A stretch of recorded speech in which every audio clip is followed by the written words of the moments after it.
Halo students, Happy New Year! Apa kabarnya? Aku percaya di tahun yang baru ini dan sepanjang tahun ini kita akan terus ada dalam perlindungan Tuhan ya. Welcome back to Go Students Online Sharing yang bisa kalian lihat di YouTube channelnya Go Bogor Online Service dan di Instagram @go_students setiap hari Sabtu jam 3 sore. Hari ini aku mau bagi sedikit tentang go to the next level.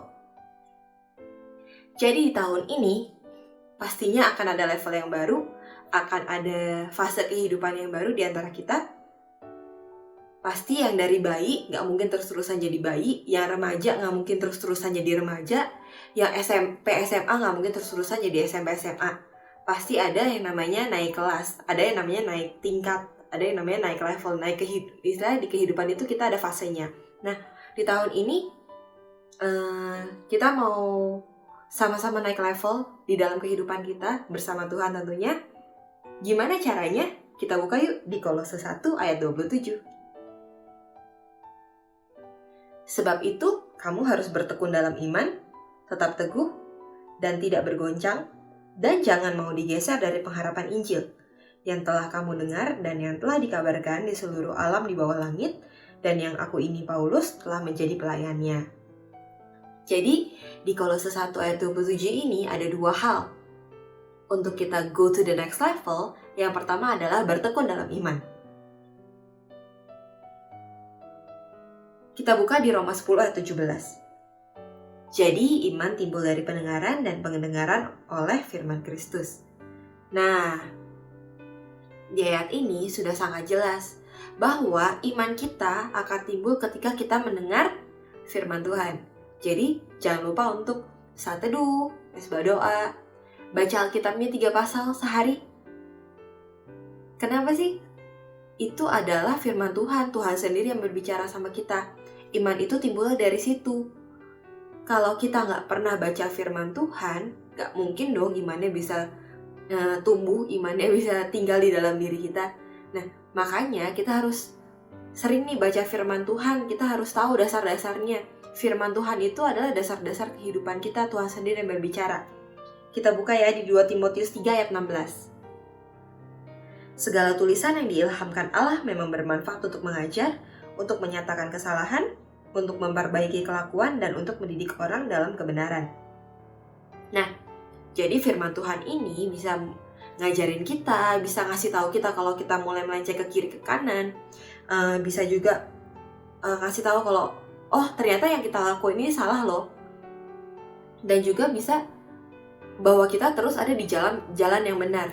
Ngasih tahu kita bagaimana kita menghadapi persoalan kita, ngasih tahu kita bagaimana kita harus berkata-kata, bertingkah laku. Nah, semuanya ada di situ, dasar-dasar kehidupan semuanya ada di situ. Nah, jadi kalau kita mau bertekun dalam iman, kita harus kuat nih fondasinya, harus sering baca fondasinya nih. Jadi ketika nanti sesuatu terjadi, iman kita sudah kuat, iman kita sudah tumbuh. Nah, yang kedua adalah tetap teguh dan tidak bergoncang ketika ada ujian. Di setiap fase kehidupan, pasti ada ujiannya dong. Ketika kita di sekolah, dari bab 1 ke bab 2 aja ada ujiannya. Dari SMP ke SMA ada ujiannya, dari SMA mau ke kuliah ada ujiannya. Nah, sama di kehidupan kita, ketika kita mau semakin mendekat sama Tuhan, semakin tinggi gitu, pasti ada ujiannya. Ujiannya apa, Kak? Ujiannya permasalahan-permasalahan kalian. Mungkin kadang-kadang kalian ngerasa, kenapa sih ada masalah? Kenapa sih hidupnya nggak bisa smooth aja?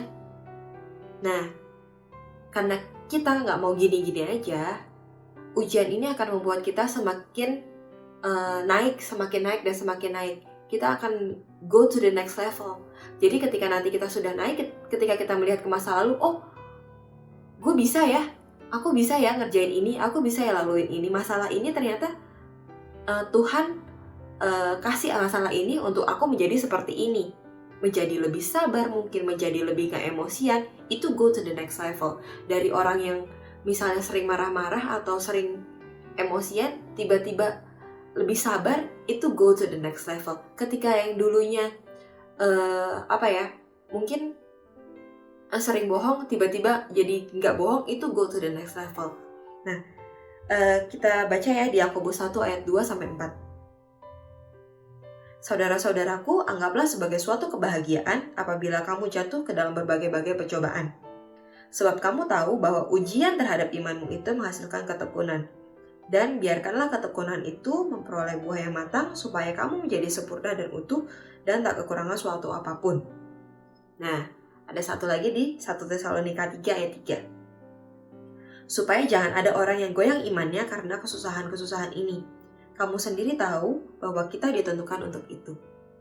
Nah, jadi setiap masalah yang ada, setiap pencobaan yang ada, itu adalah anggap aja sebagai kebahagiaan. Kenapa? Karena setelah kita bisa melewati masalah itu, kita udah bukan orang yang sama lagi. Kita adalah orang yang lebih kuat. Kita adalah orang yang sudah naik tingkatannya, sudah naik levelnya. Nah, tapi kalau kita mau tidak goyah, apa yang harus kita jaga? Yang pertama tadi, bertekun dalam iman. Fondasinya harus kuat. Suatu bangunan yang tinggi gak akan runtuh kalau fondasinya sangat-sangat kuat. Nah, kehidupan kita, kalau kita mau terus ada di level yang semakin tinggi, juga seperti itu, fondasinya harus kuat. Fondasinya apa tadi? Firman Tuhan yang pertama. Jadi, supaya kita bisa go to the next level, itu ada dua hal. Yang pertama, bertekun dalam iman. Dan yang kedua, tetap teguh dan tidak bergoncang ketika ada ujian. Ini samanya seperti yang pertama itu kita harus belajar dari firman Tuhan. Yang kedua, ketika kita ada ujian, kita bisa menyelesaikannya karena kita bisa udah tahu nih dasar-dasar firman Tuhannya. Jadi, kita bisa go to the next level. Nah, kalian mau berada di tingkatan lebih tinggi lagi? Ingat ya, ada dua, yaitu bertekun dalam iman dan tidak goyah dan bergoncang ketika ada ujian. Gitu aja dari aku. Semoga kalian semua terberkati dengan sharing aku hari ini.